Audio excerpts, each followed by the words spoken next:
many of you think camping means you're staying at the Holiday Inn instead of the Hilton? Okay, there's something in this story for everybody.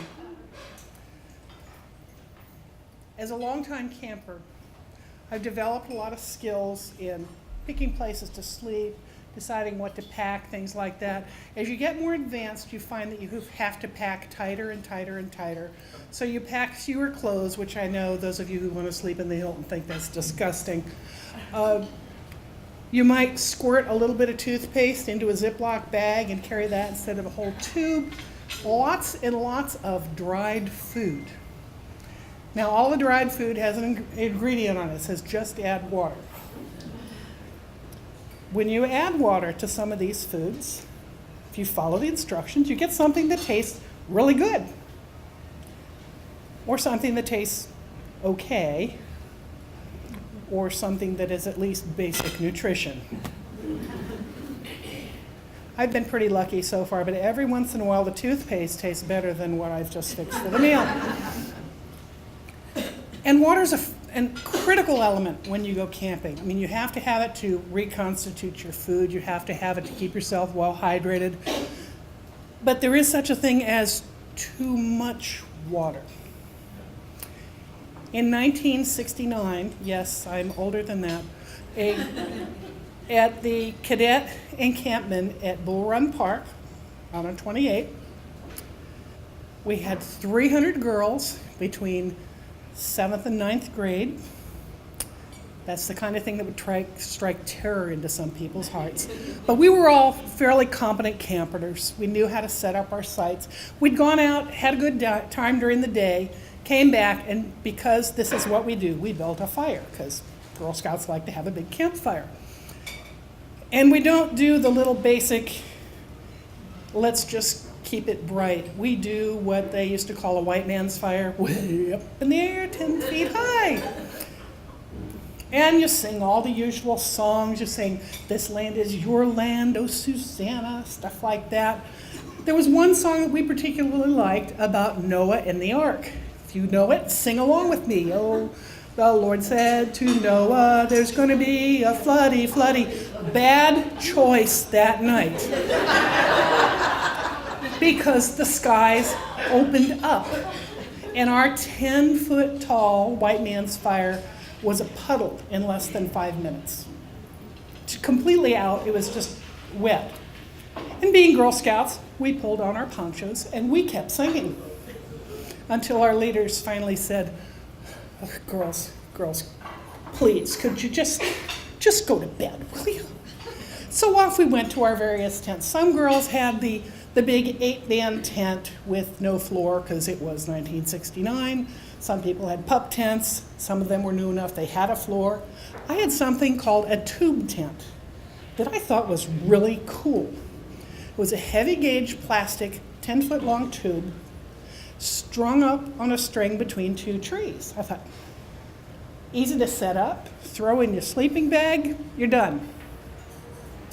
Well, when you have a gully washer like that, all that water has to go somewhere, and water likes to go down tubes.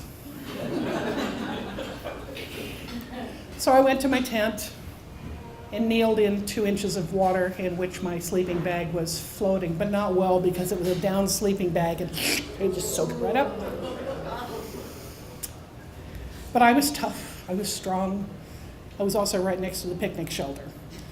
So I took down my tube tent, dragged it into the picnic shelter, wrung out all the water I could, threw it up on top of a picnic table, and tried to go to sleep. Have you ever tried to sleep on a picnic table? And these are the really good ones with the big heavy bolts in them. It's bad enough rolling over on a root, but a bolt that's this big around, not a fun experience. Fortunately, I had other friends who also had gotten just a little waterlogged. So next thing I knew, we were having a pajama party in the picnic pavilion. And the leaders came over and looked at us and shook their heads and just said, just keep it down, and went back to bed. But it was fun, and it's the kind of thing all these years later, 50 years later, girls that I knew, who are still girls in my mind, still talk about that camporee when we all, if you didn't know how to do the backstroke or sleep on your back, you stood up all night long. Now, not all camping trips are like that. There are times, if you're fortunate, that you get to see something like a thunderstorm from a completely different point of view.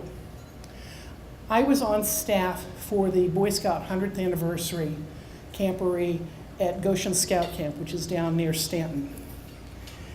And they had us set up in a picnic shelter, thank God for picnic shelters, at the end of Lake Meriwether. Any of you know Goshen? We were at the picnic shelter at Camp Post.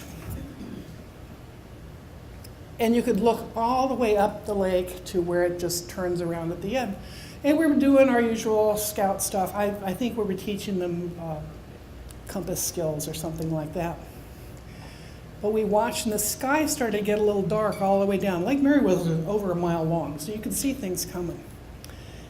And we got kind of settled down. The kids were watching to see what would happen, and I said, guys, watch this. So here we were, all sit up on the picnic tables, looking down the lake as the rain advanced. You could hear the rumbling off in the distance. You could see lightning, and the adults were saying, lightning, what are we going to do about this? Not that. And little by little, the black came up and around the corner, and it was like a curtain of rain. It was so dark on the far side you couldn't see the lake, but as at the forefront you could see where it was roughing up the lakefront. And the boys all knew Goshen well enough to know that there are all different camps around the lake, and you could hear them say, there's PMI, ooh, they're getting wet, they're gonna have trouble with their tire swing tomorrow. Oh, there's Camp Olmsted. I wonder who's stuck in the rain over there. There were actually a few adults who were stuck out in that rain. My own husband was out laying an orienteering course in the water. I think he probably swum back. But after a while, the kids just got quiet because you could hear the rain thrumming all around us. And you could see lightning flashing. And they all were smart enough to know when the lightning flashes, you start counting 1, 1,000, 2, 1,000, 3, 1,000, to figure out how far away the center of the storm is. And the next thing we knew, we were in the middle of that storm. It was raining so hard that you could see the individual drops coming down. They must have been thumb-sized drops.